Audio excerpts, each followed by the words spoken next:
අයිබෝන් අද අපි පළවෙනි එකේට අදාළව මිනුම් උපකරණ පාඩමට අදාළව පරීක්ෂණයක් සාකච්ඡා කරමු. අද අපි කියලා දෙන්න යන්නේ ගෝලමානය. අර ගෝලමානය කොහොමද භාවිත කරන්නේ කියලා. ඉතින් මේක ගොඩක් ඔයගොල්ලෝ පේන කුඩා උපකරණයක්. කුඩා මිනුම් උපකරණයක්. මේ තමයි ස්ක්‍රූප් හිස. මේ තියෙන ස්ක්‍රූප් හිස ඊට පස්සේ මෙතනින් අපිට පේනවා මේ තියෙන්නේ සිරස් පරිමාණය ප්‍රධාන පරිමාණය සිරස් ප්‍රධාන පරිමාණය කියලා අපි එක නම් කරමු. ඊට පස්සේ මේ වෘත්ත පරිමාණය අපිට පේනවා මේක වෘත්තාකාර පරිමාණය කොටස් 100කට බෙදලා තියෙනවා. කොටස් 100කට බෙදලා තියෙනවා. ඊළඟට මේ අපිට පේන්නේ අචල පාද. මේ අචල පාද තුනක් තියෙනවා. ඉතින් මේ ස්ක්‍රූප් වැනය මේ ස්ක්‍රූප් තුඩ මෙතනට කියන්නේ අපි ස්ක්‍රූප් තුඩ කියලා. මේ ස්ක්‍රූප් හිස. ඉතින් මේ තමයි ගෝලමානයේ කොටස් ටික. ඉතින් මේකේ හරිම සරල සිද්ධාන්තයක් තියෙන්නේ. ඉතින් වෙන ස්ක්‍රූප් වැනේ පොටවල් දෙකක් අතර පරතරය. පොටවල් දෙකක් අතර පරතරය ඒකට අපි කියන අන්තරාලය කියලා. අන්තරාලය. ඉතින් මයික්‍රෝමීටර් මේ සංකල්පයම තිබුණා. ඒතකොට මේක අපි හරියටම වටයක් කරකවද්දී හරියටම මේ ස්ක්‍රූප් වැනේ වටයක් කරකවද්දී හරියටම පොටක දුරක් ඉදිරියට එහෙම නැත්නම් මේක මේ අතරේ කරකවද්දී පොටක දුරක් ආපස්සට එනවා. ඒ කියන්නේ අන්තරාලයට සමාන දුරක් චලනය වෙනවා. අපි දැන් බලමු දැන් මේ ගෝලමානය අපි දල සටහනක් ඇඳලා තියෙනවා. මේකේ මේ ස්ක්‍රූප් හිස දැන් මෙතනින් තමයි අපි කරකවන්නේ. හරියට මේක වටයක් කරකවද්දී මේක වටයක් කරකවද්දී මේ ප්‍රධාන පරිමාණය කොටසකට සමාන දුරක් පහළට හෝ ඉහළට ගමන් කරනවා. මේක අපි මේ අතරේ කරකවුවොත් දක්ෂිණාවර්තව කරකවුවොත් මේක පහළට ගමන් කරනවා. වාමාවර්තව කරකවුවොත් ඉහළට ගමන් කරනවා. එතකොට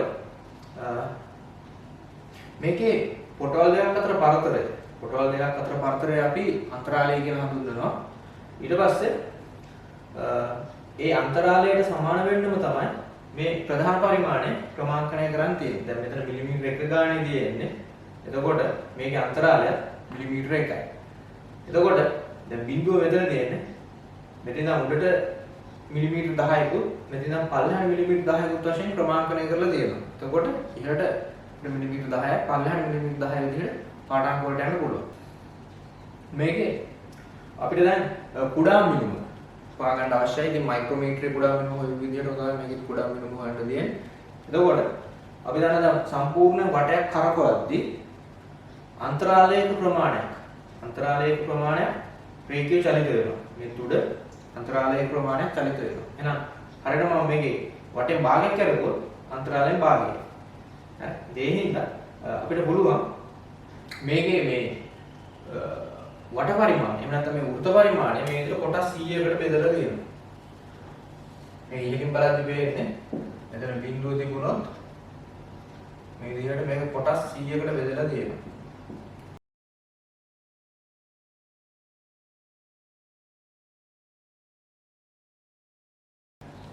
එතකොට අපි දන්නවා වටයක් කරකවද්දී පොටක දුරක් පල්ලෙහාට බහිනවා. ඊට පස්සේ දැන් මේ සමාන කොටස් 100කට බෙදලා තියෙන හින්දා ඉතින් අපි දන්නවා මේ එක කොටසක් කරකවද්දී පහළට ගමන් කරන ප්‍රමාණය එතකොට වටේ 100න් එකක්. ඒ කියන්නේ අන්තරාලයෙන් 100න් එකක්. එතකොට මට මෙතනින් ගන්න පුළුවන් කුඩා මිනුම අන්තරාලය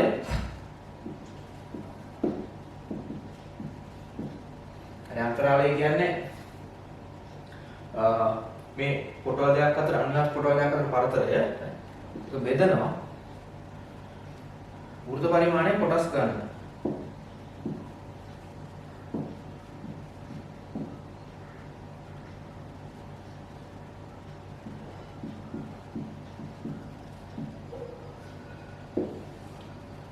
හරි. දැන් ඒතර අපි දන්නවා මේකේ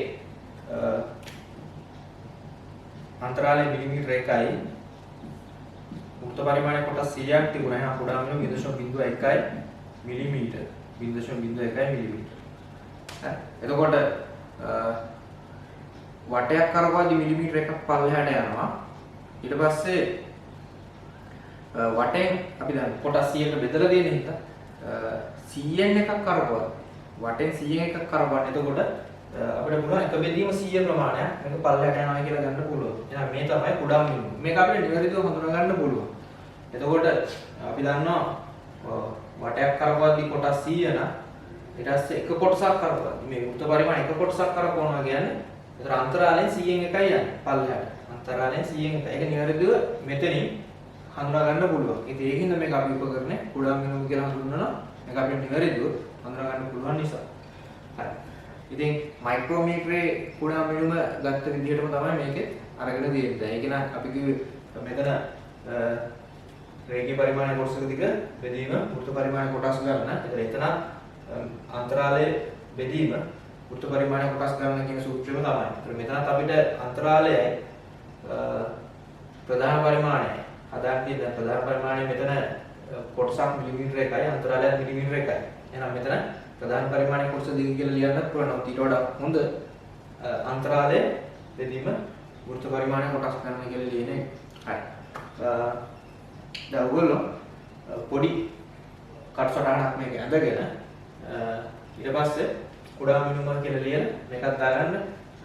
එතකොට අපි භාවිතා කරන ගෝලමානවල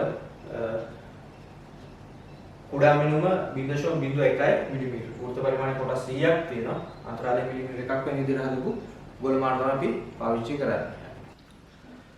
හරි. අපි දැන් බලමු මේ ගෝලමානයෙන් කොහොමද පාඨාංක ගන්න කියලා. ඒකේ ප්‍රධාන ආකාර දෙකක් තියෙනවා. එකක් වෘත්ත පරිමාණය.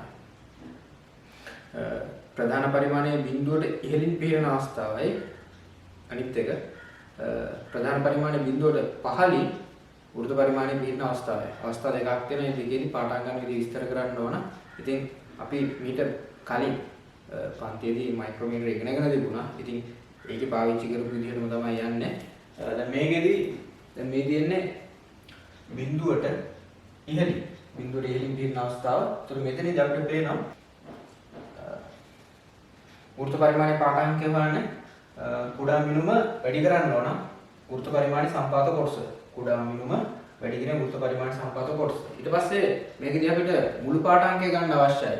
කියන්නේ මුළු පාඨාංකය ගද්දී ප්‍රධාන පරිමාණයේ පාඨාංකයට වෘත්ත පරිමාණයෙන් ලැබෙන පාඨාංකය එකතු කරගන්න ඕන. ඒකට මේ දෙකේ එකතුව තමයි මුළු පාඨාංකය වෙන්නේ.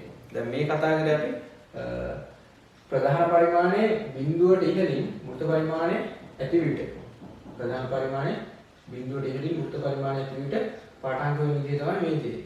ඒතර මුළු පාඨාංකය ගන්න අපි ප්‍රධාන පරිමාණයේ පාඨාංකයට වෘත්ත පරිමාණයේ පාඨාංකය එකතු කරන්න ඕන. වෘත්ත පරිමාණයේ පාඨාංකය කියන්නේ කුඩා මිනුම වැඩි කිරීම වෘත්ත පරිමාණයේ සම්පාත කොටස. මයික්‍රෝමීටරේදී මේ විදිහ තමයි දෙන්නේ. හරි. දැන් අපි මේ දකින්නේ වෘත්ත පරිමාණය ප්‍රධාන පරිමාණයේ බිඳුවට ඉහළින් පිහිටන අවස්ථාවක්. එතකොට මේකෙදි අපිට පේනවා දැන් මෙතන බිඳුව ඊට පස්සේ මෙන්න මෙතනට මෙන්න මේ පිහිටීමට අපි ලබා ගන්න ඕන ප්‍රධාන පරිමාණයේ පාඨාංකය. ඒතර ඒක එන්නේ මිලිමීටර් 2යි. දැන් මේ වෘත්ත පරිමාණය පිහිටන්නේ 2යි 3යි අතර මිලිමීටර වලින්. එතකොට අපිට පේනවා මෙතන මිලිමීටර 1 තියෙනවා. 1 ඊළඟට 2 3. එතකොට 2යි 3යි අතර තමයි මේ ඉහළ පෘෂ්ඨයේ පිහිටන්නේ. මේ ඉහළ පෘෂ්ඨයේ පිහිටන්නේ 2 සහ 3 අතර. හරි. ඊට පස්සේ අපිට පුළුවන් දැන් මේකේ ප්‍රධාන පරිමාණයේ පාඨාංකය මිලිමීටර 2යි. ඊට පස්සේ අපි බලමු මේකේ වෘත්ත පරිමාණයේ පාඨාංකය. ඒක බලද්දි අපිට සිද්ධ වෙනවා මේක ඉහළින් නිරීක්ෂණය කරන්න.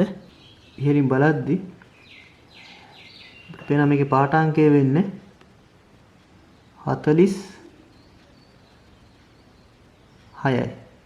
46ත් එක්කයි සම්පාත වෙලා තියෙන්නේ. එතකොට මේකේ මේ ප්‍රධාන පරිමාණයත් සමග තියෙන කොටස බලන්න ඕන. එතකොට අපිට පේනවා 46ට කිට්ටුවෙන් තමයි තියෙන්නේ. එහෙනම් පාඨාංකය 2.46යි. 2.46යි මේ අවස්ථාවේ පාඨාංකය. හරි. ඊට පස්සේ අපි බලමු ප්‍රධාන පරිමාණය බිඳුවට පහළින් වෘත්ත පරිමාණය ඇති විට. ප්‍රධාන පරිමාණය බිඳුවට පහළින් වෘත්ත පරිමාණය ඇති විට.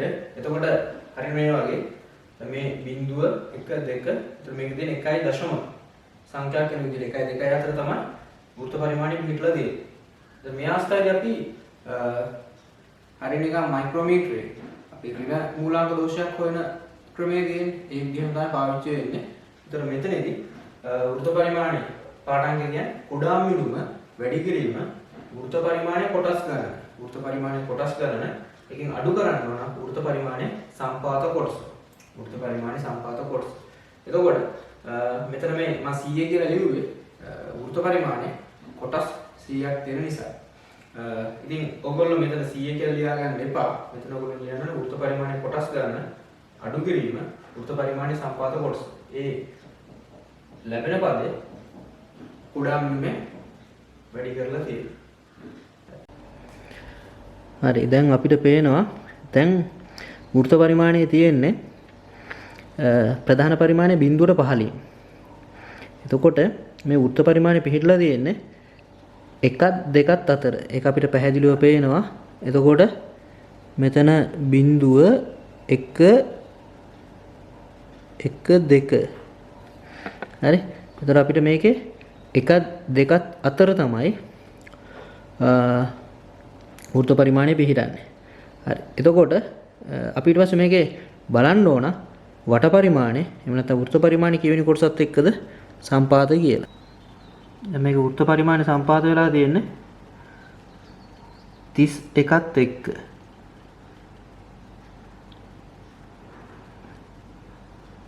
වෘත්ත පරිමාණය සම්පාත වෙලා තියෙන්නේ 32 එක්ක නේද? 32.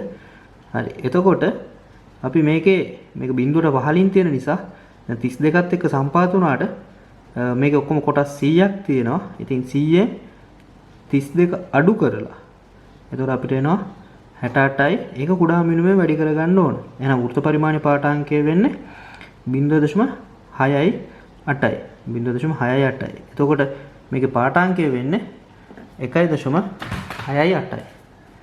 1. හරි අපි දැන් ප්‍රධාන පරිමාණය බිඳුවට පහළින් වට පරිමාණය ඇති විට පාඨාංක ලබා ගන්න විදිහ තා ටිකක් විස්තර කරලා දෙමු. දැන් මේකේ අපිට පේනවා වෘත්ත පරිමාණය තියෙන 1ත් 2ත් අතර. ප්‍රධාන පරිමාණය 1ත් 2ත් අතර. එතකොට මේකෙදී අපි දැක්කා වෘත්ත පරිමාණයේ පාඨාංක විදිහට අපිට ආවේ 32. 32 කියන්නේ 0.32 කියලා පෙන්වන්නේ. ඒතර ඒ 0.32 තේරුම තමයි ඔය දෙක සලකුණ තියෙනවානේ. සිරස් පරිමාණය දෙක සලකුණේ ඉඳන් වෘත්ත පරිමාණය කොච්චරක් ඉහළින් ඉන්නවද කියන එක. දෙක සලකුණේ සිට ඒක අපි මෙතන බෝඩ් එකේ කියලා තියෙනවා 0.32 කියලා ලියලා පෙන්නන්නේ දෙකේ ඉඳන් කොච්චරක් උඩකින්ද මේ වර්නියරේ ඉන්නේ කියන එකයි ඔය තියෙන්නේ. ඊට පස්සේ දැන් මට ඕනේ x1 ඉන්නේ මම බිඳුවේ ඉඳන් වෘත්ත පරිමාණය දක්වා. බිඳු ලකුණේ ඉඳන් වෘත්ත පරිමාණය දක්වා. එතකොට ඒක අපිට පේනවා බිඳුවේ ඉඳන් පල්ලෙහාට මම ඊතල x1 ලකුණු කරලා තියෙනවා. එතකොට දෙකේ ඉඳන් දෙක සලකුණේ ඉඳන් වෘත්ත පරිමාණයට 0.32යි.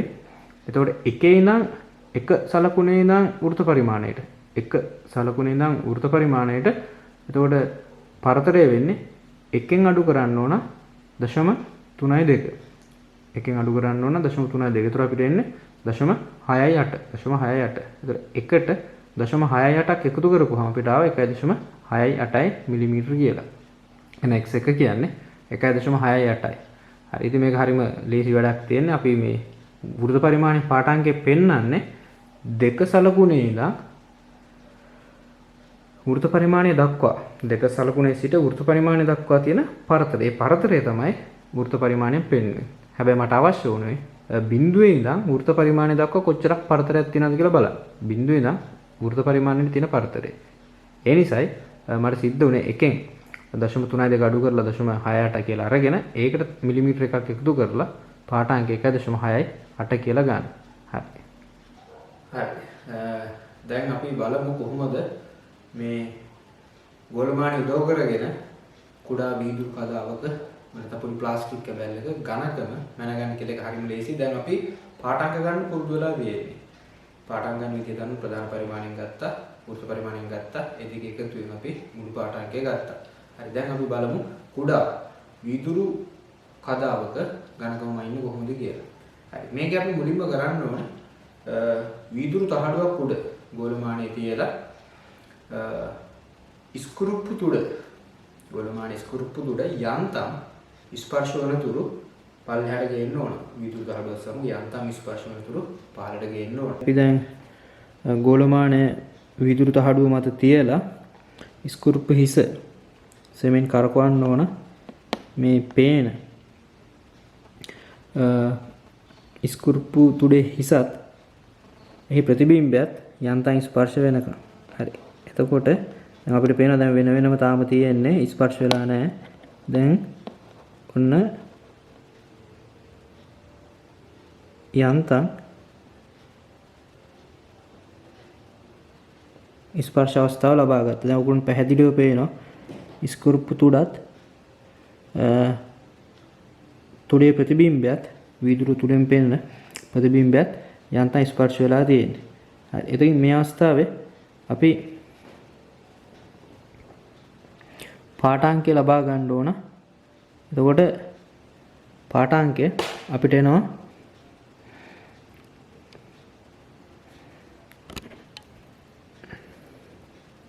දැන් මේ තුඩත් තුඩේ ප්‍රතිබිම්බයත් ස්පර්ශ වෙලා තියෙන අවස්ථාව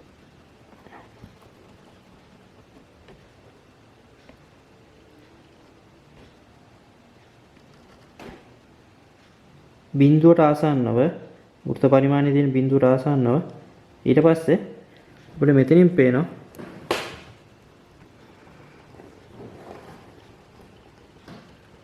මෙයාගේ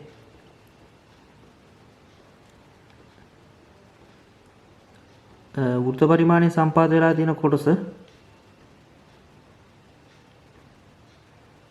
තුන්වෙනි කොටස වෘත්ත පරිමාණයේ තුන්වෙනි කොටසත් එක්කයි සම්පාත වෙලා තියෙන්නේ.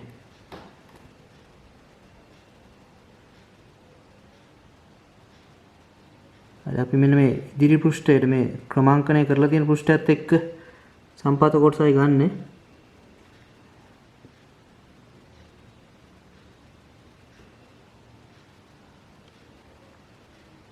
අපිට පේනවා වෘත්ත පරිමාණය තුන්වෙනි කොටස එක්ක සම්පාත වෙලා තියෙනවා. එහෙනම් මේකේ x1 වෙන්නේ 0.03 මිලිමීටර. 0.03 මිලිමීටර. හරි දැන් මේ මෙතනින් බලද්දී අපිට ස්ක්‍රූප් තුඩත් තුඩේ ප්‍රතිබිම්බයත් යන්තම් ස්පර්ශ වෙලා තියෙනවා. ඒකත් අපිට පැහැදිලිව පේනවා. හරි. අපි ඒ අවස්ථාවේ පාඨාංකය කියව ගන්න ඕන x1 කියලා. ඒ අවස්ථාවේ පාඨාංකය අපි x1 කියලා කියව ගන්න ඕන. හරි. එතකොට දැන් විදුලි දහඩුව මෙහෙම දෙද්දී මේ අචල පාද දරි ස්ක්‍රූප්පු ඇණය මේ විදිහට යන්තම් ස්පර්ශ කරගත්තා. ඉතින් ඔයගොල්ලෝ දැක්කම යන්තම් ස්පර්ශ වෙන අවස්ථාවේ ස්ක්‍රූප්පු තුඩේ ප්‍රතිබිම්බය ස්ක්‍රූප්පු තුඩත් මේ වීදුරු ඇතුලෙන් පේන ආංශික පරාවර්තනයෙන් පේන්නේ තුඩත් යන්තම් ස්පර්ශ වෙලා තියෙනවා. ඉතින් මෙතන පාවිච්චි කරන වචනේ ස්පර්ශ වීම. තුඩේ ප්‍රතිබිම්බය යන්තම් ස්පර්ශ වෙලා තියෙනවා. ඉතින් ඒ අවස්ථාවේ පාඨාංකය අපි x1 කියලා ගත්තා. එතකොට අපි හිතමු මෙතන බිඳුව ඊට උඩින් තමයි පාඨාංකය ආවේ. මේ අවස්ථාවේ පාඨාංකය x1 කියලා අපි ගමු. හරි. දැන් ඊළඟට අපිට කරන්න තියෙන්නේ ස්ක්‍රූප් වැඩි වට දෙකක් තුනක් කරකවලා ඉහළට ගන්න. ඒ ස්ක්‍රූප් තුන ඉහළට ඔසවන. ඉහළට ඔසවලා ඝනකම හොයන්න ඕන. ඝනකම හොයන්න ඕන ප්ලාස්ටික් කැබල්ල එහෙම නැත්නම් වීදුරු කදාව මෙතන තියා ගන්න ඕන. ඊට පස්සේ නැවතත් මේ ස්ක්‍රූප්පු තුඩ මේ වීදුරු කදාව සමග එහෙම නැත්නම් මේ ප්ලාස්ටික් කැබල්ල සමග යන්තම් ස්පර්ශ වන තුරු ස්කෘප්පු තුඩ මේ ප්ලාස්ටික් කැබැල්ල සම නැත්නම් විදුලි කලාව සම යන්තම් ස්පර්ශ වන තුරු පල්ලෙහාට ගෙන්න ඕන. ඉතින් ඒක අපි හඳුනාගන්නේ මේ ස්කෘප්පු තුඩ මේ ප්‍රතිබිම්බය යන්තම් ස්පර්ශ වෙනා දෙන අවස්ථාවයි. ස්කෘප්පු තුඩ ඒ ප්‍රතිබිම්බය ස්පර්ශ වෙන අවස්ථාව. හරි. එතකොට මේ අවස්ථාවේදී දැන් මෙතනට ගෙන්නේ එතකොට ස්කෘප්පු හිස තමයි අපි කරකවන්නේ. හැමතිස්සෙම මේ කරකවන ස්කෘප්පු හිස කරකවලා තමයි තුඩ මේ ප්ලාස්ටික් කැබැල්ල නැත්නම් විදුලි කලාව සම ස්පර්ශ කරගන්න. ඊළඟට අපිට පුළුවන් මේ අවස්ථාවේ පාඨාංගය කියව ගන්න ඕනේ. ඉතින් ප්‍රධාන පරිමාණය පාඨාංගය ගන්න ඕන. ඊට පස්සේ වෘත්ත පරිමාණය පාඨාංගය ගන්න ඕන. අපි හිතුව අපිට මේ වගේ තැනකින් පාඨාංගය ආව 1x 2 කියලා අපි හිතුවා. ඒතර මෙතනදී පාඨාංග x1 මෙතන පාඨාංග x2. ඒතර අපි දන්නවා මේ අවස්ථා දෙකේ වෙනස මේ x2 ඍණ x1 ඒ වෙනස තමයි මේ ඝනකම වෙන්නේ. එහෙනම් ඒතර ඝනකම වෙන්නේ x2 ඍණ x1 x2 ඍණ x1. හරි අපි දැන් වීදුරු තහඩුව මත තල වීදුරු තහඩුව මත ප්ලාස්ටික් කැබැල්ලක් තියලා තියෙනවා. ඒක පාද තුන අතර රඳවලා තියෙන්නේ. ඉතින් දැන් අපි මේ ස්ක්‍රූප්පු හිස කරකෝලා ස්ක්‍රූප්පු තුඩ පහළට ගේනවා. ඒ පහළට ගේද්දී එහි තුඩේ ප්‍රතිබිම්බයත් සමග යන්තම් ස්පර්ශ වෙන අවස්ථාව ලබා ගන්න ඕන. හරි දැන් අපිට පේනවා ස්ක්‍රූප්පු තුඩත් එහි ප්‍රතිබිම්බයත් ඔන්න යන්තම් ස්පර්ශ වුණා. ඒක පැහැදිලිව ඔයගොල්ලන්ට හඳුනා ගන්න පුළුවන් තුඩ සහ තුඩේ ප්‍රතිබිම්බය පැහැදිලි ස්පර්ශ වෙච්ච අවස්ථාව. හරි. ඉතින් මේ අවස්ථාවේ අපි පාඨාංකය කීයද කියලා කියවා ගන්න ඕන. හරි. ඉතින් පාඨාංකය අපිට මෙතනින් ගන්න පුළුවන්. එතනදී මම මේ විදුලි ආලෝකයේ නිරාවරණය වෙන විදිහට පොඩ්ඩක් කරකෙවුවා. හරි. පාඨාංකය ප්‍රධාන පරිමාණයේ පාඨාංකයේ තියෙන 5ත් 6ත් අතර.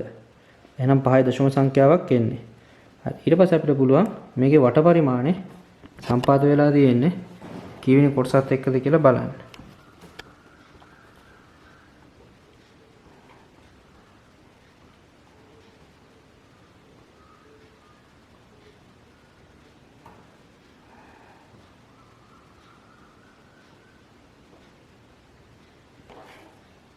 වට පරිමාණය සම්පාත වෙලා තියෙන්නේ 44ත් එක්ක.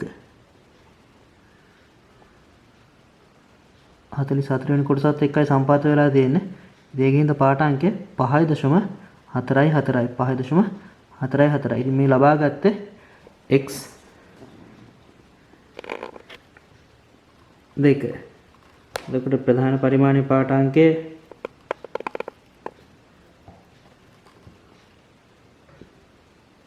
පහයි. එතන වෘත්ත පරිමාණය ලබා ගත්ත පාඨාංකය 0.44. එහෙනම් 5.44යි. ඒතර අපි මුලින්ම x1 ලබා ගත්තා. x1ට ආවේ 0.03 මිලිමීටර්. එහෙනම් මේ ලැබිච්ච පාඨාංක දෙකෙන් අන්තරය ගමු. ඒතර x2කින් x1 අඩු කරා නම් අපිට හම්බ වෙනවා මේ ප්ලාස්ටික් කැබැල්ලේ ඝනකම. ඉතින් මේ වගේ ප්ලාස්ටික් කැබැල්ල ඝනකම හොයන්න වඩාම සුදුසු උපකරණය වෙන්නේ මයික්‍රෝමීටර් ස්ක්‍රූ ප්‍රමාණය පාවිච්චි කරන්න පුළුවන්. ඉතින් අනිත් දෙක තමයි මේ ප්ලාස්ටික් කැබැල්ල පාද තුන අතර හිර කරගන්න පුළුවන් ප්‍රමාණය කුඩා එකක් බව අපිට පේනවා. ඉතින් මේක ඉතා විශාල එකක් වුණොත් සරලව කිව්වොත් අපිට මේ වීදුරු තහඩුවේ ඝනකම මයින්ඩ් අවශ්‍ය වුණා කියලා හිතන්නකො. නමුත් අපිට මේ පාද තුන අතර මේ වීදුරු තහඩුව රඳවා ගන්න බෑ. පාද තුන අතර. ඉතින් මේ වීදුරු තහඩුවේ ඝනකම මයින්ඩ් මේ ගෝලමානයේ සුදුසු නැහැ. ඒක හොයන්න පුළුවන් මේ වගේ කුඩා මේ පාද තුන අතර රඳවන්න පුළුවන් ප්ලාස්ටික් කැබැල්ලක් එහෙම නැත්නම් වීදුරු කැබැල්ලක් වුණොත් විතරයි. හරි. ඉතින් මෙතන පාඨාංක දෙකම x1 හා x2 කියන පාඨාංක දෙකම තිබුණේ ප්‍රධාන පරිමාණය බිඳුවට ඉහළින්. ප්‍රධාන පරිමාණය බිඳුවට ඉහළින්. ඒකෙන් හින්දා එම පාඨාංක දෙකේ වෙනසෙන් තමයි මේ ප්ලාස්ටික් කැබැල්ලේ ඝනකම එන්නේ. හරි. ඊළඟට දැන් සමහර විට සමහර අවස්ථාවල අපි හිතුව මෙන්න මේ x2 x1 තියෙන්නේ මේ x එක බිඳුවට පහළින් තිබුණා කියලා හිතමු. එතකොට මෙන්න මේ වගේ තමයි අවස්ථා දෙක තියෙන්නේ. මෙතන බිඳුව එතකොට අපි දන්නවා මෙතන x2 හරි. එතකොට අපි x2 මයින්නේ මේ අතර. දුරන x2 ගත්තා. ඊට පස්සේ x1 මෙතනින් පල්ලෙහාට මේ බිඳුවේ නම් පල්ලෙහාට x1 x2 බිඳුවේ නම් උඩට. එහෙනම් ඝනකම කියන්නේ මෙතන මෙතනට. මෙන්න මේ පරතරය. හරි. එතකොට අපිට ඒ අවස්ථාවේදී ගන්න වෙන්නේ x2 ධන x1. එතකොට බිඳුවට උඩින් තිබුණොත් මෙතන අපි මේ අතර මැන්න බිඳුවට පල්ලෙහාට මේ අතර මැන්නේ. එතකොට දැන් මේ ඝනකම වෙන්නේ මෙතන මෙතනට පරතරය. මේ පරතරය වෙන්නේ x2 ධන x1. බිඳුවේ ඉඳන් මේ උඩට x2 ආව බිඳුවේ ඉඳන් පල්ලෙහාට x1 ගියා. එහෙනම් මේ පරතරය අපිට ගන්න පුළුවන් x2 ධන x1 කියලා. හරි. ඉතින් ඒකත් අපි පොඩ්ඩක් දැනගෙන ඉන්න ඕන. බිඳුර පල්ලෙහෙන් x1 තිබුණොත් ඒ අවස්ථාවේදී ගණකම වෙන්නේ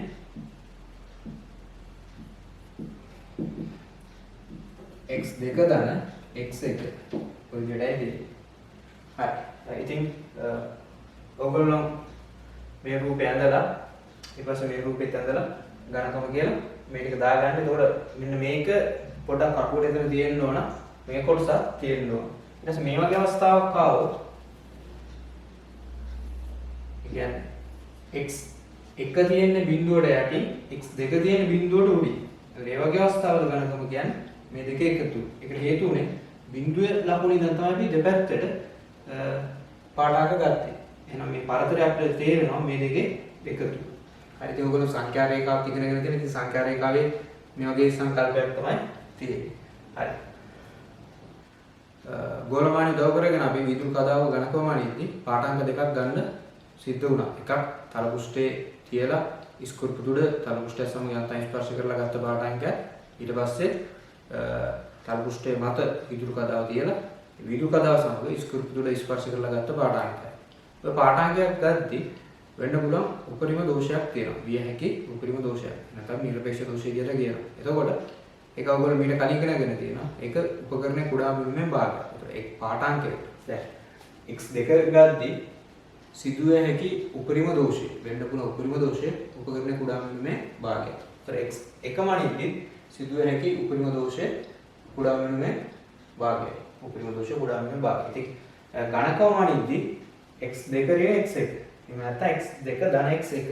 නම් පාඨාංක දෙකක් ඇසුරෙන් තමයි මේ ඝනකම එන්නේ. එහෙනම් මෙතනට උපකරණයේ කුඩාම බිමෙන් භාගික දෝෂයක් හිටිනවා. මෙතනට උපකරණයේ කුඩාම බිමෙන් භාගික දෝෂයක් හිටිනවා. එහෙනම් භාග දෙක එකතු වෙලා අපි කියනවා දෝෂය උපකරණයේ කුඩාම බිමට සමානයි කියලා. එතකොට මෙතනදී මේ පාඨාංක අන්තරය ගත්තයි කියලා දෝෂය අඩුවීමක් වෙන්නේ නැහැ. දෝෂය අපි කොහොමත් වියහික උපරිම දෝෂය සලකන හින්දා එකතු කිරීම ගන්න. මෙතන දෝෂවල එකතු කිරීම ගන්න. හරි. එතකොට එක මිනුමක් ගද්දී උපකරණයේ කුඩා මිනුමේ භාගයක් උපරිම වශයෙන් වර්ධිනවා. ඊට මෙතන උපකරණයේ කුඩා මිනුමේ භාගයක් උපරිම වර්ධින පුළුවන්. හරි. ඉතින් ඒ දෙකේ එකතුව තමයි අපි මෙතනදී වියහික උපරිම දෝෂය කියලා ගන්න. එහෙනම් මේ උපකරණයේ කුඩා මිනුම අපි දන්නවා 0.01 mm. එහෙනම් වෙන්න පුළුවන් උපරිම දෝෂය 0.01 mm. ඉතින් ගෝණීය කැලිපරේදී මේ වගේම මයික්‍රොමීටරෙත් ඔයගොල්ලෝ මේ සංකල්පය ඉගෙන ගත්තා. එතකොට ඒකේ අපි හැමතිස්සෙම පාඨාංක දෙකක් ගන්න ඕන. දැන් ඒ වගේදී අපි මූලාංක දෝෂ හේතු එක පළවෙනි පාඨාංක. ඊට පස්සේ වස්තු හිර කරලා ලබාගත්ත පාඨාංක දෙවෙනි එක. එතකොට එතන පාඨාංක දෙකක් කරන්නේ පාඨාංක දෙක ඇසුරෙන් තමයි අපි ඝනකමක් එහෙම නැත්නම් ඒ යම් වස්තුවක මිනුමක් ලබා ගත්තේ. එතකොට සිදුවේ උපරිම දෝෂ උපකරණයේ කුඩා මිනුමට සමාන වුණා. ඉතින් මෙතන පාඨාංක දෙකක් ඇසුරෙන් තමයි ඝනකම ගත්තේ. එහෙනම් සිදුවේ උපරිම දෝෂය උපකරණයේ කුඩා මිනුමට සමානයි. හරි අපි දැන් ඔරලෝසු තැටියක වක්‍රතාරය ගොළුමානය ඇසුරෙන් හොයන්නයි උත්සාහ කරන්නේ. ඉතින් මේක තමයි ගොළුමානෙන් ඇත්තටම තියෙන අපිට වැදගත්ම පාඨාංකය. ඝනකම මයින්ඩ් සාමාන්‍ය මයික්‍රොමීටරයක් පුළුවන්. නමුත් මේ ඔරලෝසු තැටියක එහෙම නැත්නම් උත්තල කාචයක අවතල කාචයක වක්‍රතාරය මැනීමට අනිත් උපකරණ බෑ ගෝලමානය විතරයි භාවිතා කරන්න පුළුවන්. දැන් මේකෙදි අපි වීදුරු තහඩුව තල වීදුරු පෘෂ්ඨය මත ගෝලමානයේ තියලා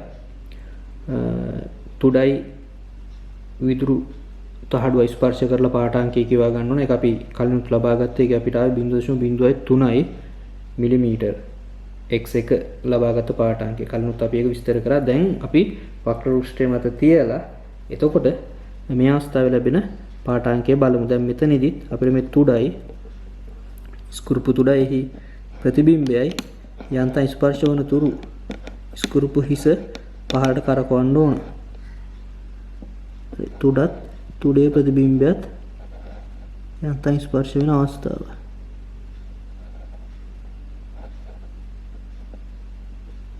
අපි බලමු. තාම ස්පර්ශ වෙලා නැහැ. තව චුට්ටක් පහළට ගේන්න ඕන.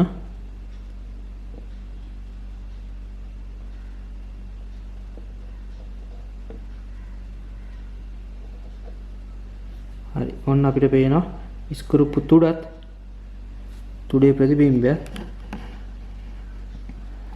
ස්පර්ශ වෙච්ච අවස්ථාව.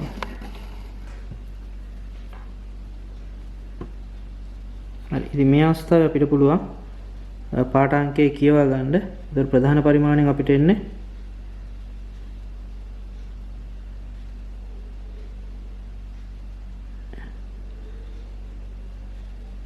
එකයි මිලිමීටර කියලා. ඒ කියන්නේ මෙතන තියෙන්නේ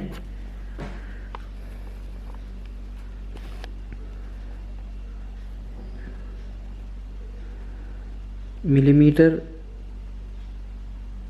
එකත් දෙකත් අතර වෘත්ත පරිමාණය පිටලා තියෙන මිලිමීටර් එකත් දෙකත් අතර. ඒ කියන්නේ 1 සංඛ්‍යාවක් එන්නේ. ඊට පස්සේ අපි බලමු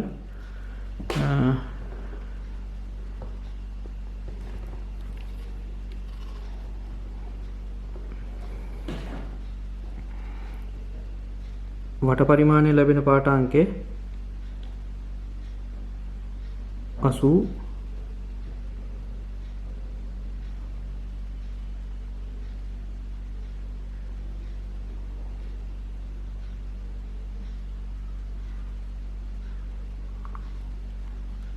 දෙක. වට පරිමාණයෙන් ලැබෙන පාඨාංකය 82.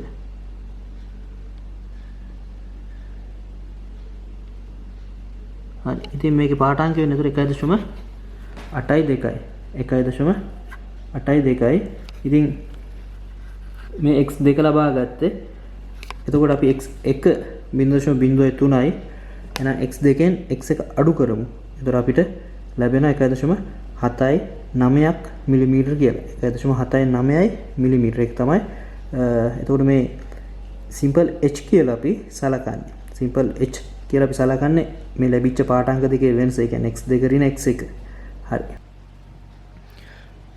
හරි. දැන් අපි මේ ගෝලමානේ පාද දෙකක් අතර පරතරය මේ පාද දෙකක් අතර පරතරය අපි මැනගන්න ඕන සිම්පල් a කියලා.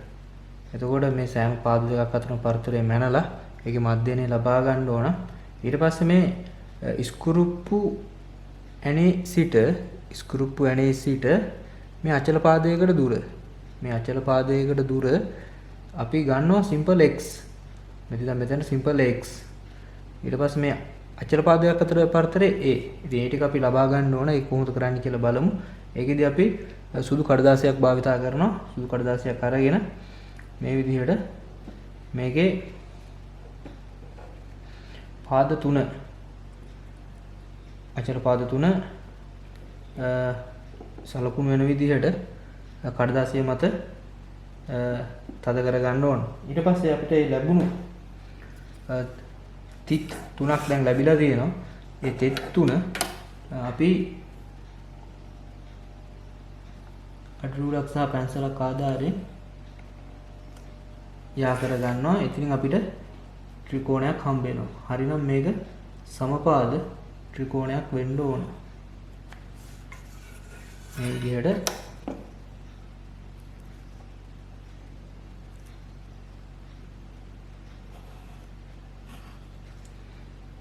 ත්‍රිකෝණයක් ඇඳගත්තා. හරි. ඉතින් මේ ත්‍රිකෝණේ මේ පාදයේ A1 මේ පාදයේ A2 මේ පාදයේ A3 ඔය විදිහට තියෙන්නේ. ඉතින් මේ පාද තුනම දිග මැනලා එකතු කරලා ඒකේ මධ්‍යනය ගත්තා නම් පාද තුනේ මධ්‍යනය ගත්තා නම් අපි ඒක සාධාරණව A කියලා කියනවා. ඉතින් අපිට පුළුවන් මේකේ පාද අතර පරතරය සාමාන්‍ය භාග්‍ය රූල එකේ මයින්ද දැන් භාග්‍ය රූල එකේ මයින්දී අපි දන්නවා දැන් මේ පාද අතර පරතරය සාමාන්‍ය සෙන්ටිමීටර් 10ට වඩා අඩුයි. ඇත්තටම එන්නේ සෙන්ටිමීටර් 2.9ක් විතර. සෙන්ටිමීටර් 2.9 කියන්නේ මිලිමීටර් 29ක්. එතකොට මේ පාදයේ 29ක් මේ පාදේ 30ක් තියෙනවා. මේ පාදේ 30යි. ඒ කියන්නේ මිලිමීටර් 30යි සෙන්ටිමීටර් 3යි. ඊට මේ පාදේ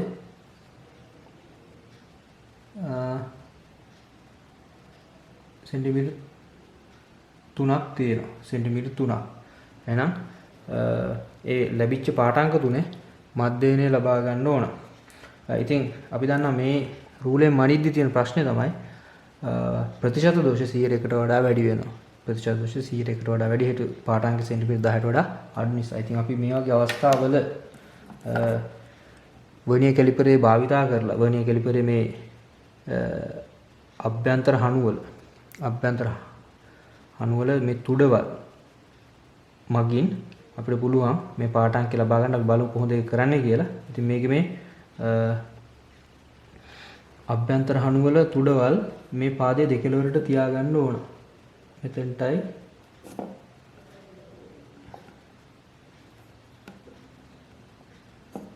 මෙතෙන්ටයි මේ විදිහට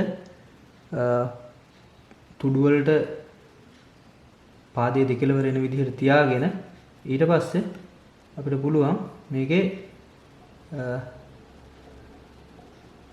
ඉස්කුරුප්පු යන්නේ මුච්චනේ තද කරලා ඒතර සර්පණ හණු චලනය වෙන්නේ නැහැ. දැන් මේකේ පාඨාංකය කියව ගන්න පුළුවන්. මේකේ පාඨාංකය ඒතර අපිට එනවා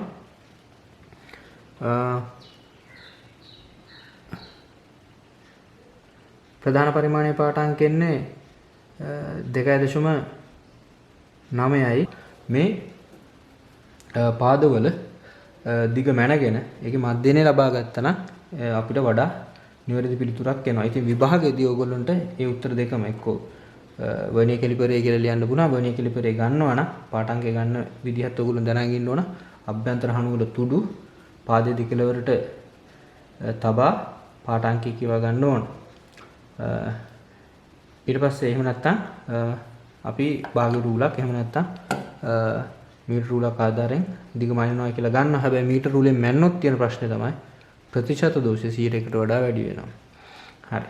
ඔරලෝසු 31 වක්‍රතාරය මයින් අවස්ථාවේ ඉන්නේ. දැන් මේකෙදි අපි මුලින්ම ඔයගොල්ලෝ දැක්කා කඩදාසියක් මත ගොළමානේ පාද තුන තබා තද කර ඒ ලැබුණු තිත් යා කරලා අපි ත්‍රිකෝණයක් ඇඳලා පාද තුනේ දිගවල් මැන්නා. එතකොට මේ වගේ අපිට සමපාද ත්‍රිකෝණයක් ආවේ. මේක A1 A2 A3. ඉතින් මේ ලැබුණු පාඨාංක තුනේ මධ්‍යයනය ලබා ගන්න ඕන. ඒතකොට අපි මේකේ ලැබුණු අගයන් තමයි අපිට 2.9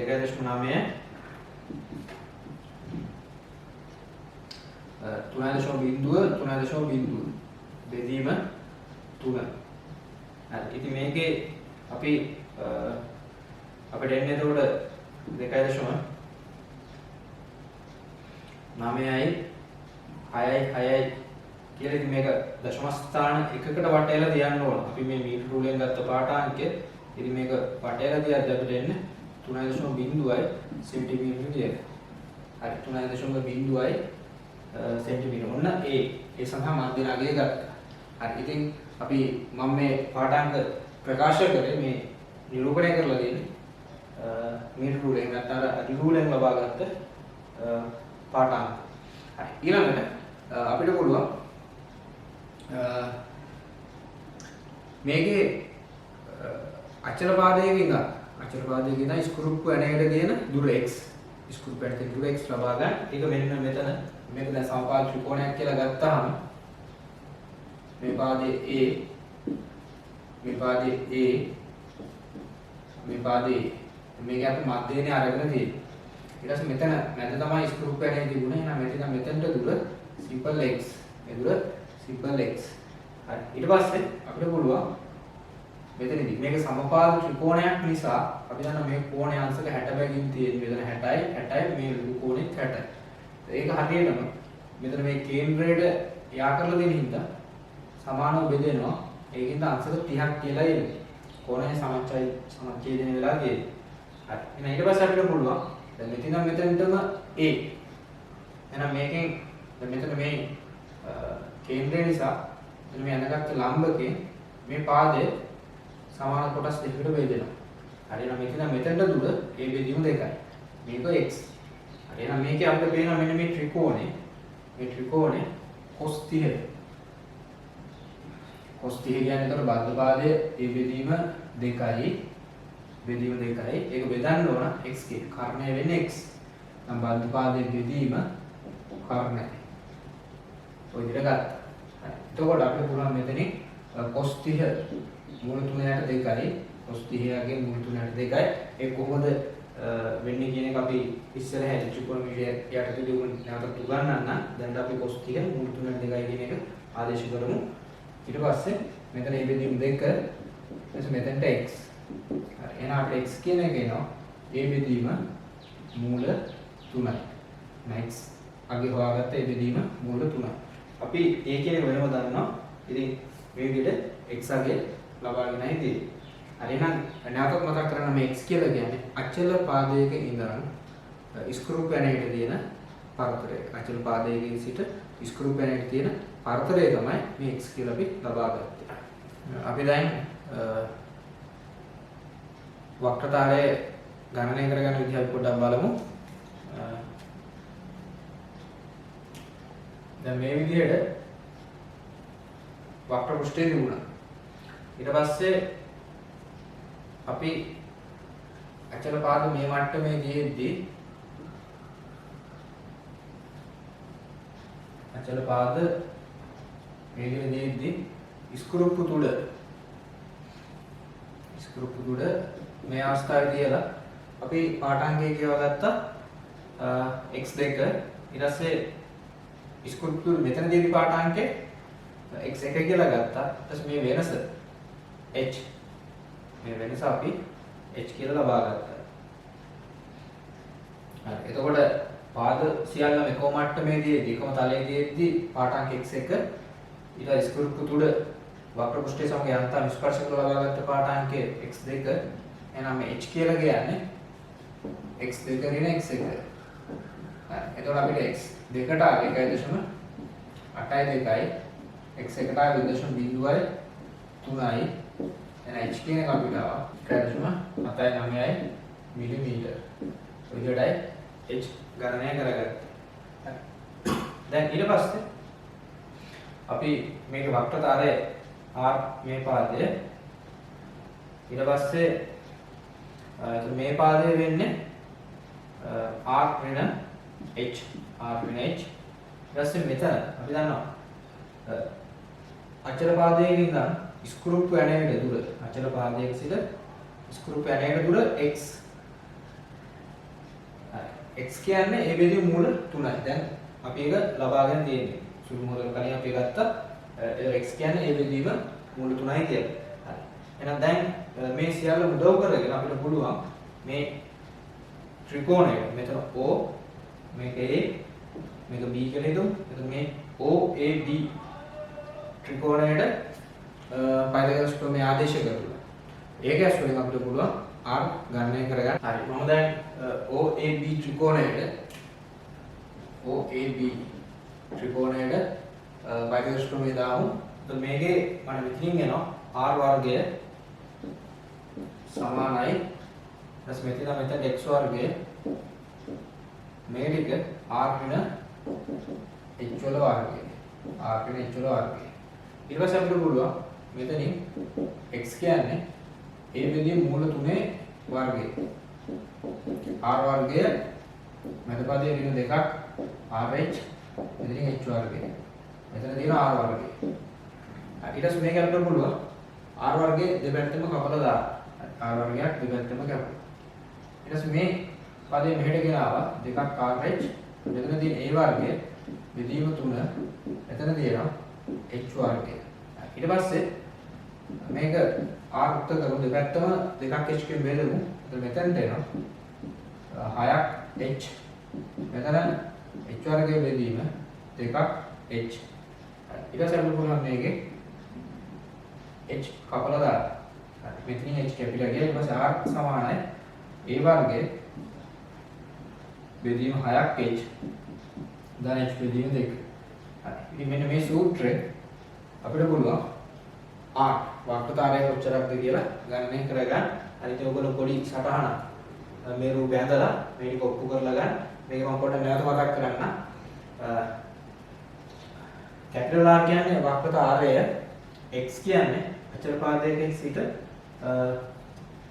ස්ක්‍රූ පැනයට තියෙන පරතරය. අචල පාදයක සිට ස්ක්‍රූ පැනයට තියෙන පරතරය. ඊට පස්සේ h කියලා ලබා ගත්තේ එතකොට අපි දන්නවා තල පෘෂ්ඨයේ සිට මේ ඔක්කොම එකම මට්ටමේ තිබුණු තැන සිට ස්ක්‍රූ පැනේ ඉහළට එසවිච්ච ප්‍රමාණය. ස්ක්‍රූ පැනේ ඉහළට එසවිච්ච ප්‍රමාණය. මේ ටික තමයි අපි මේ h කියලා අරන් තියෙන්නේ. ඒක ලැබුණේ x1 ඍණ x2 ඍණ x1. හරි. ඉතින් මේක අපි ඊට කලින් ලබා ගත්තා. හරි. ඉතින් ඊට පස්සේ මෙන්න මේ ත්‍රිකෝණයට අපි වෛද්‍යදශම මේ යෙදීමෙන් තමයි මේ සූත්‍රය අරන් තියෙන්නේ. හරි. එහෙනම් මේ පොඩි සටහනක් දාගන්න.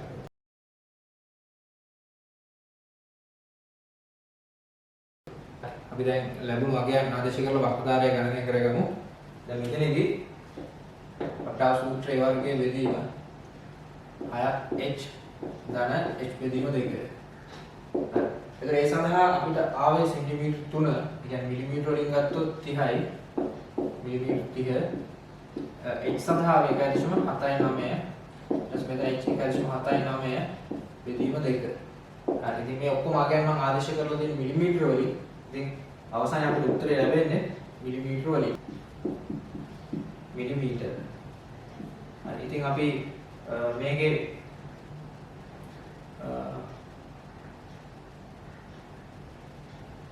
सेंटीमीटर වලින් තිබුණ 8.47 सेंटीमीटर.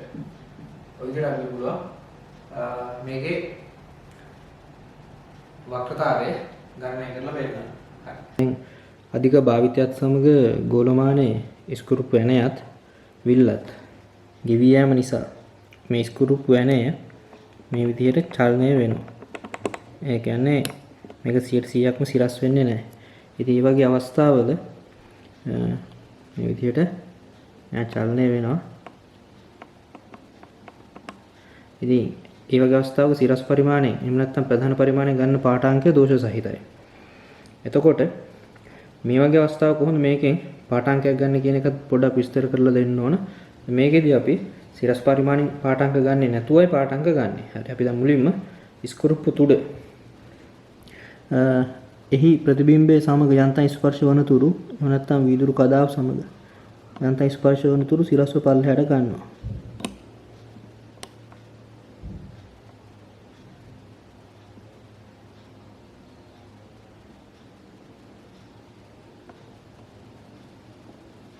හරි. අපිට පේනවා තුඩත් තුඩේ ප්‍රතිබිම්බයත් යන්තම් ස්පර්ශ වෙලා තියෙන්නේ. හරි. ඒතර මේ අවස්ථාවේ අපි පාඨාංකය කියවා ගන්න වෘත්ත පරිමාණයෙන් විතරයි. සිරස් පරිමාණයෙන් නැත්නම් ප්‍රධාන පරිමාණයෙන් ගන්න නැහැ. අපි වෘත්ත පරිමාණය පාඨාංකය කියවා ගමු. ඒතර අපිට මෙතනින් පාඨාංකය එනවා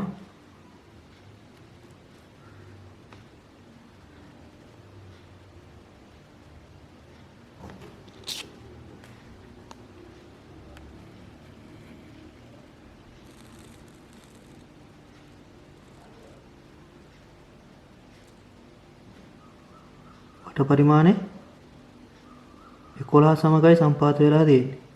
වෘත්ත පරිමාණ 11 වෙනි කොටසත් එක්ක. හරි ඊට පස්සේ මෙතන ඉඳන් අපි මේක දන්නා වට ගණනක්. ඒ කියන්නේ ඉහළින් බලාගෙන අපිට පුළුවන් දැන් මේක අපි දන්නවා 11 වෙනි කොටසත් එක්ක සම්පාත වෙලා තිබුණ සම්පූර්ණ වට දෙකක්. එහෙම නැත්නම් වට තුනක් වට හතරක් අපි දන්න සංඛ්‍යාවක් ඉහළට කරකව ගන්න ඕන.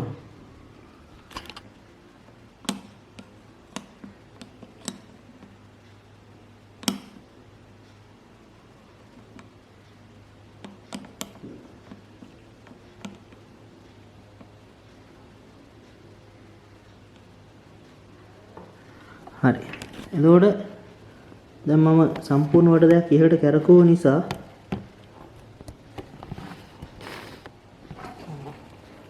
මෙතන පරතරය මිලිමීටර් 2ක පරතරයක් නිර්මාණය වෙනවා. මිලිමීටර් 2ක පරතරයක් වීදුරු තහඩුව සහ ස්කුර්පු තුඩ අතර. දැන් මම වට දෙකක් හරියටම ඉහළට කරකවලා තියෙනවා. ඊට පස්සේ අපි මේ වගේ කුඩා වීදුරු පතුරක ඝනකවමයින් යන්නේ අපිට පේනවා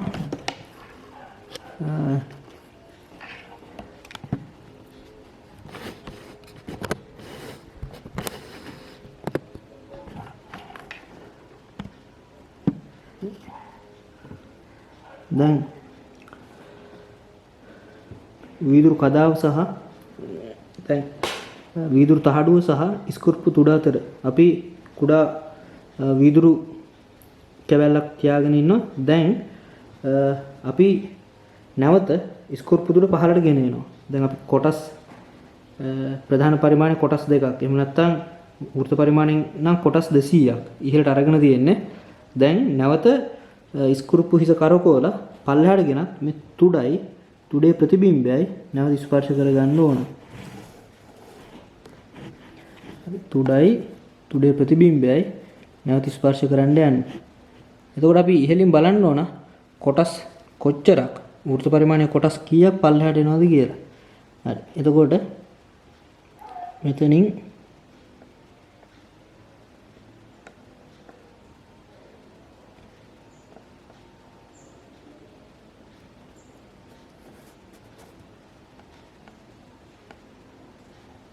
හරි අපිට පේනවා දැන් ස්කුරුප්පු ඇනේ තුඩත් එහි ප්‍රතිබිම්බයත් යන්ත ස්පර්ශ වෙලා තියෙන්නේ.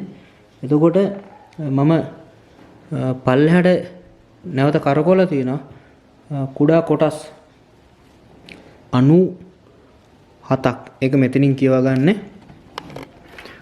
මෙතනින් වට පරිමාණය බලන්න කුඩා කොටස් කීයක් පල්ලෙහාට ගෙනාවද කියලා. එතකොට මම 98ක් පල්ලෙහාට ගෙනල්ලා තියෙන්නේ.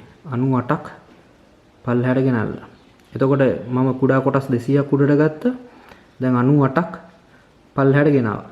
එතකොට ඒකෙන් අපිට පැහැදිලි මේ තියලා තියෙන චූටි වීදුරු කදාවේ මේ කදාවේ ඝනකම. එතකොට අපිට එනවා කුඩා මිනුම වගේ 102 ගුණයක් ඉහළට ගමන් කරපු කොටස් ගණන 102යි. එතකොට 200ක් උඩට ගිහිල්ලා 98ක් පල්ලෙහාට ආවා. 102යි කුඩා කොටස් ඉහළට ගමන් කරලා තියෙන්නේ. ඉතින් කුඩා කොටසක කුඩා මිනුම අපි දන්නවා 0.01යි. එහෙනම් ඒ වගේ 102ක්. ඒ කියන්නේ 1.02ක් මිලිමීටර. එහෙනම් මේ තබල තියෙන වීදුරු කුඩා වීදුරු තහඩුවේ ඝනකම 1.02යි මිලිමීටර. ඒ විදිහට අපි මේ ස්කුරුප්පයනේ හා විල්ල ගෙවි ගිය අවස්ථාවල ස්කුරුප්පයනේ හා විල්ල ගෙවි ගිය අවස්ථාවල පාඨාංක ලබා ගන්න. ඒකත් අපි දැනන් ඉන්න ඕන ක්‍රමයක්. හරි.